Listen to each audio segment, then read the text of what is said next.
들어가면 못 나올 거라고 생각을 해서 그런 거 아닌가 싶기도 하더라고요. 그래서 그렇다면은 그래 쇳불도 당김에 빼렸다고 또 그것도 하나의 방법일 수 있겠다 했는데 거기 들어가더니 뭐 소통하겠다고 그러더니 소통이 불통이 돼버리고 전혀 뭔가 좀 더 국민들과의 거리가 멀어져 버리고 사실 거기 제가 또 추천하는 것 중에 하나가 용산공원이 개방되니까 거기 통해서 시민들과 함께 호흡할 수 있는 대통령 이런 모습을 보고 싶어서 제가 이제 용산공원 개방과 맞물려서 그럴 때가 추천했던 거거든요. 사실 제안을 했던 건데 결과적으로는 불통 대통령이 되고 이번에 이런 불법 계엄 사태까지 저지르고 있는 걸 보고 저도 참 할 말을 잃었습니다. 자, 오 교수님. 네. 집이 이사를 해도 네. 1년 전부터 가서 보고. 아, 그럼요. 아이들 학교 다니는 데는 어떠나, 그 직장 동선 어떻게 판단하잖아요. 저는 기자님이 그 용산 이전에 대해서 동의를 하셨다고 그러니까 그렇지 사실은 저 이해를 못했었거든요. 왜 멀쩡하게 이렇게 청와대에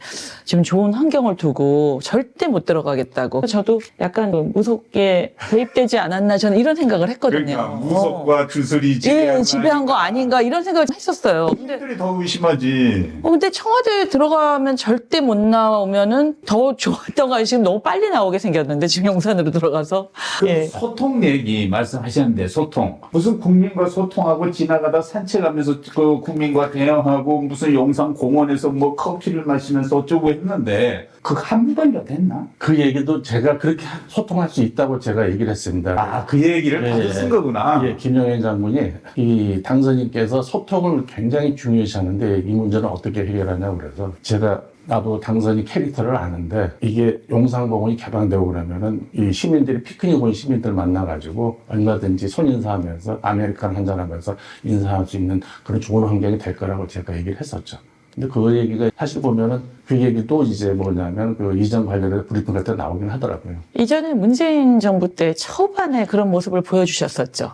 왜 임종석 조국 문재인 대통령이 또 한 분 누구였죠? 그렇게 넷이서 커피 마시면서 네 분이서 와이셔츠에 넥타이 하고 그 모습이 참 처음엔 좋았거든요. 그래서 저는 이번 정부에서도 그런 모습이 있으리라고 생각했어요. 누구라도 다 그렇게 하고 싶지 싶은데 그 못된 기자들 때문에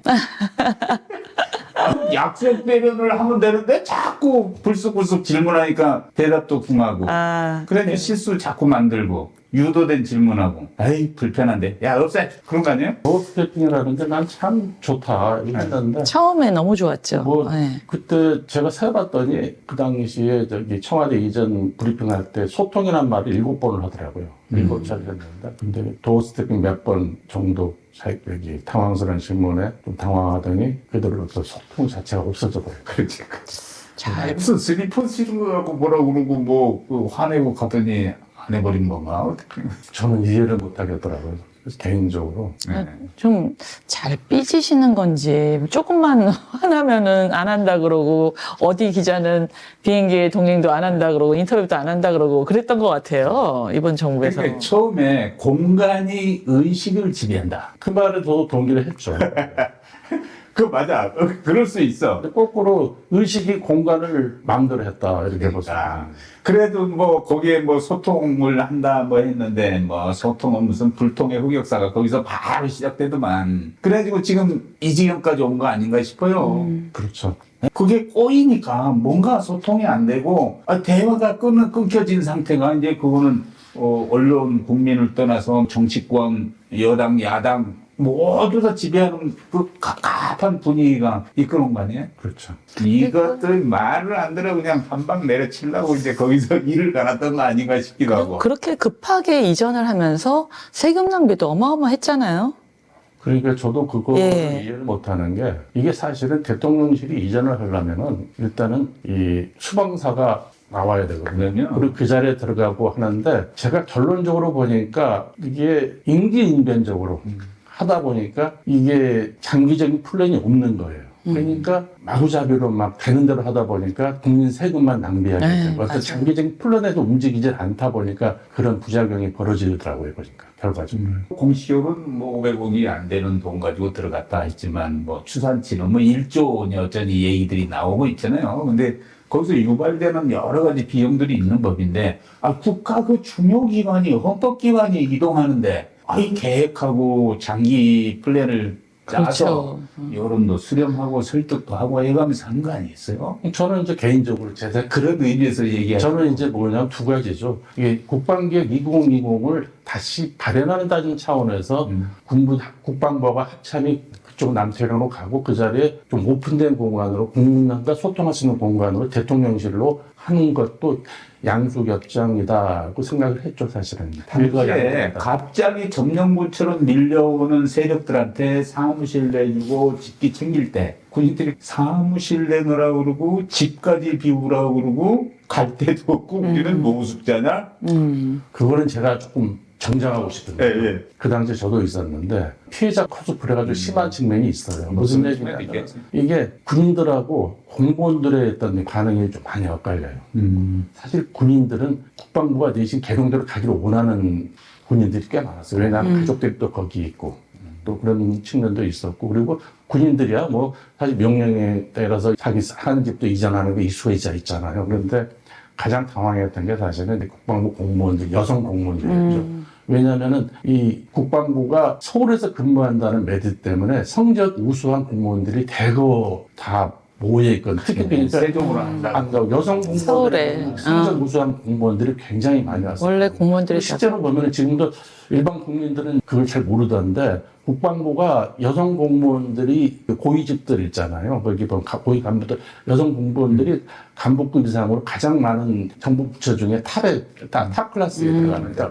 여성들이 아주 활약이 혁혁합니다. 네. 그만큼 우수한 인재가 들어오니까. 우선 이제 들어오고. 근데 그게 이제 지역적인 소위 서울에서 근무한다는 메리트가 크게 작용했거든요. 사실. 근데 그런 게 이제 없어지다. 우스갯소리로 이 공무원 당근마켓에서 국방부가 인기가 제일 없어졌단 말이죠. 그게 무슨 얘기냐면 네. 공무원 당근마켓 중고시장이잖아요. 네. 소위 말해서 이제 뭐냐면 공무원들이 이제 서로 교류를 하거든요. 그러니까 국방부 공무원이 다른 부처 공무원은 그리고 다른 부처 공무원이 국방부 오기도 하고 이제 자기 이제 환경에 따라 지원을 하는데 그전에는 전부 국방부를 지원했는데 국방부 공무원들이 당근마켓에서 중고되니까.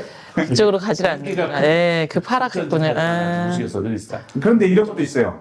대통령실이 와서 권력이 옆에 있으니까 삼겹살 먹어도 맥주를 마셔도 이제 고위층하고 이제 어울릴 기회가 많다 해서 주변에. 근데 네. 권력 지형적인 사람들이 많이 모였다는데 뭐 그럴 리가 있겠어요. 원래가 보면 모든 직장인도 그렇지만 위에 높은 산에서 불편하잖아요. 있잖아요.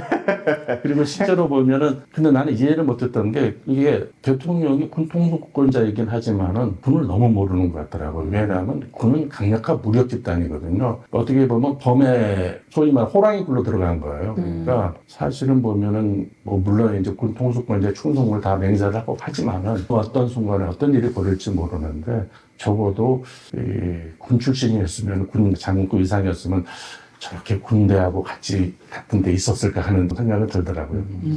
제가 듣기로는 뭐 사실을 확인을 위해서 좀 문의를 해봤더니 뭐 그건 뭐 답변할 수 없다고 얘기를 하던데 근무지원단 있잖아요 국방부 거기서 유탄 발사기 같은 것도 경호처에서 다 이게 밖으로 빼내 다른 부들이 이전시켰다는 얘기를 제가 들은 것 같아요. 근데 이제 그 집무실이 온 건 또 그렇다 쳐. 근데 관저. 그 공관촌이라는 게 산부 수장이 다 함께 있는 형국이 돼버렸어요. 국회의장, 대법원장. 그나마 이제 대통령 멀리 있었는데 거기 오밀조밀 그래서 그다음은 거기로 어떻게 해서든지 간에 그 사실은 거기 옛날에 육군참모총장 그 공간 있잖아요. 미니 공간 있잖아요. 거기 일제시대 때 지금 건물이나 영내에? 영내에 네, 있는 거라든지 뭐 나름대로 자리를 마련해서 관저로 할 수 있을 때가 있을 거라 생각했는데 굳이 한남도로 간 이유도 모르겠더라고요. 왜냐하면 한남도 그 오가면서는 이렇게 경호 동선도 사실 문제가 될 수 있을 텐데 그건 제가 이해를 못 하겠고 그러다 보니까 엉뚱하게 원래 주인 해병대가 쫓겨났잖아요. 그리고 원래가 한남동 공간이 8개 공간이 있거든요, 사실. 근데 뭐냐면은, 원래가 해병대 사령관 공간이 있는 이유가, 거기가 원래 해병대 땅이에요. 맞아요. 거기 그래서 그 한남동 그 산 이름을 그 뒷산을 해병대산이라고 하기도 하고. 버스에도 해병대 산인가? 뭐 이게 뭐 종점 이름이 있었어. 소위 말해서 이제 그 해병대 원로들이 그때 이제 그 돈 모아가지고. 전부에. 예, 그렇게 해가지고 거기서 이제 했던 땅인데, 그래서 그 땅이 쭉 뒤로 매봉산으로 이렇게 연결돼 뒤로 가면은 옛 해병대 사령관이 옛 해병대 사령부가 저기 있거든요. 용산에 방위사업청 자리 여기 있거든요. 그걸로 연결이 되는 거거든요. 이게. 근데 이제 그래서 한때는 사실은 뭐 이렇게 옛날 에피소드다만 김태형 장관 이명박 정부 때 이게 저기 NSC 정부 부처가 여러 개 있잖아요. 그 중에 유일하게 통일부가 거기 공간이 없어요. 그렇지. 예, 그래서 이제 NSC 긴급 회의를 하게 되면은 통일부 장관은 공간이 없어도 오는 시간이 걸린다. 그러기 때문에 우리도 공간을 달라 하는 요구가 있었던 것 같아요. 그러니까 그 당시 정부, 이명박 정부에서 그러면은 이 해병대 사령관이 3스타가 거기 있잖아요. 그러니까 힘이 없는 걸로 보이는 해병대도 빠져 있는데. 빠져 이렇게 했는데 뭐 난리가 났죠. 왜냐하면 당연히. 거기가 원래 땅 주인인데 굴러온들이 다 지금 해병역이지. 지금 자꾸 하시는 분인데 이제 공정식 여기 해병대 사령관 등 해병대 오너분들께서 연팔장 돌려가지고 청와대에 이게 말이 되냐고 항의하고 연팔장 같은 거 전달하고 그래가지고 없던 일이 됐어요. 지나간 일이니까 항의하지 마세요. 여기 해병대에 있어요. 그런데 지금 와가지고 그게 지금은 저기 경호처장 공간이 돼버렸잖아요. 맞아요. 옮겨가면. 근데 경호처장 공간 제가 물어봤어요. 그래서 야, 뭐 경호처 공간인데 뺏지는 못한 것 같아요. 그냥 지금 빌려 쓰는 개념이라고 하더라고요. 아, 자산 이전은 자산 이전은 아니고 빌려 쓰는 개념으로 되어 있더라고요. 그 땅이 원래는 저기 농림부 땅이었는데 그걸 또 돌아받아서 해병대가 하고 무슨 여러 가지 이거 뭐 많더라고요. 보니까 그 얽힌 얘기들이요. 옹색해요. 경사도 많고 그래서 아, 그래요? 올라가는데 되게 좋죠. 저도 과거에 가봤습니다만은 저는 뭐 과거에 국방장관 공간하고 뭐 하참이령 공간, 뭐 이군참이령 공간 다 가봤잖아요. 가면은 그래서 과거에는 보면은 해병대 병력 해병대들이 거기 경비를 섰죠. 어우 12.12 그 서울에 보면 나오잖아. 해병대들이 당한데 그 처음에 해병대가 막는 거 네, 아니에요? 공간 경비대가 그래서 해병대였다면서요. 네. 원래 그네 땅 예, 예. 주인이 그걸 막아. 그러고 나서도 이제 뭐냐면은 지난 정부 때까지만 가기 전까지 근지단에서 주로 이제 근지단 소속 해병대 장병들이 거기 경비를 섰어요. 그러다 좀 바뀌긴 하더라고요.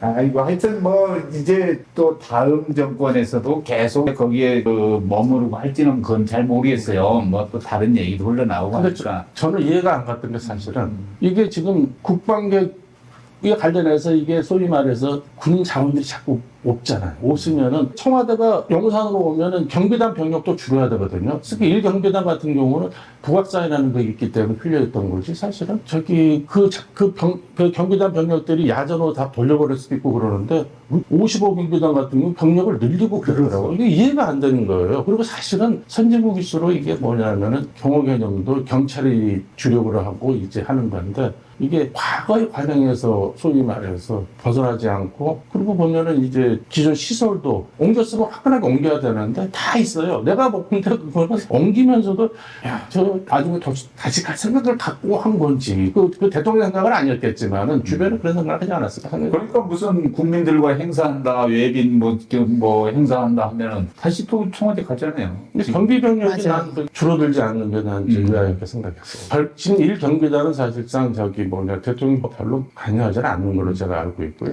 그쪽 보면 시설들도 다 그냥 그 용산을 이전하고 윤 대통령이 그 다음에 만약에 이제 다른 대통령이 또 자기는 용산도 안 가겠다, 청와대도 안 가겠다, 다른 데로 가겠다. 그것도 허용이 되나요? 그러면 저는 그때 그렇게 혈세를 낭비하면서 용산으로 이전을 한 거에 대한 어떤 특별한 이유를 찾을 수가 없겠더라고요. 그야말로 국민하고 소통하는 것도 그것도 그렇게 단기간에 뚝딱 해서 되는 것도 아니고. 제 개인적인 거야. 예. 초지일관처야 저는 옮기겠다고 한 그 플랜 자체는 나쁘지 않다고 보기 때문에. 아, 그래요? 장기적으로 하나하나 했으면은 일거양득이고 저 개인적으로 여러 가지 동시적인 효과를 많이 거뒀을 거라고 생각하는데 너무 미봉책적으로 너무 임기응변적이면서 장기 플랜 없이 한 거에 대해서는 부작용을 하고 저는 봅니다. 그러니까 과거 정부에서 행정수도 이전 혹은 뭐 행정복합도시의 이전 등으로 이렇게 진화해 가면서 장기 플랜을 짰듯이 그런 식으로 접근을 했어야 그렇죠. 예. 맞을 정말 것 같은데. 4억에 하나 이전을 해도 굉장한 시간과 노력이 필요한 건데, 아, 청와대에서 용산으로 그렇게 대통령 근처까지 다 이전을 하면서. 결과론적인 얘기지만 그 번개불에 콩복듯 옮긴 것도 아마 김용현 경호처장이었으니까 가능했을 거예요. 맞아. 그 성정에 이해가 가네. 왜 그러냐면은 김용현 과거에 수경사죠. 수방사가 아니라 수도 거기서 소위 소령 그리고 대령, 중장 소위 말해서 저 50 경비단에서 저기 소대장을 했지 않습니까? 그리고 또 저기 작전 장교를 했고 또 저기 경비 대대장을 55 경비 대대장을 했고 또 1 경비 여단장을 했고 또 수방사령을 했으니까 이 청와대의 어떤 경호의 메커니즘이라는 걸 잘 알고 있으니까 가능하지 않았을까 저는. 예. 하여튼 많은 국민들이 생각을 해왔어요. 그럼요. 처음부터 대통령 되자마자 이렇게 나오네 이렇게 생각을 했죠. 근데 처음에는 굉장히 호응한 사람도 많았어요. 근데 저기 뭐냐 그 도어 스태핑 중단하고 갑자기 불똥으로 빠지면서 이게 요즘 삼천포란 말 안 쓰니까 그렇지만 이렇게 엉뚱한 데로 빠져서 그렇죠. 뭐. 네. 우리 현대사에 그 질곡을 하나 또 형성한 건이었습니다. 제가 거기서 단초를 제공했습니다. 그런 일이 있었구나. 그래서, 말씀드린 오늘 네. 즐거웠습니다. 대단히